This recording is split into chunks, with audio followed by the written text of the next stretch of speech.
How to connect FBS to MT5. Hello guys and welcome back to the channel. In this video, I'm going to show you how you can connect FBS to your MT5 account. So let's get started. So first of all, you're going to open the MT5 application on your phone. If you're having Android or iOS, you can follow similar steps. So first of all, simply create a demo account and then you're going to click on settings here at the bottom right. After that, you're going to head over, click on new account, and then you're going to click on the search bar and type in FBS.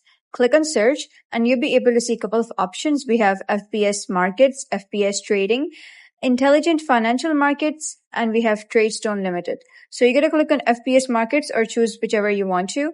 And then you're going to select your server over here, whether you want it on FBS demo or real. Type in your login credentials and password and simply head over, click on sign in. If your account login and password is correct, they will grant you access and your FBS will be connected to MT5.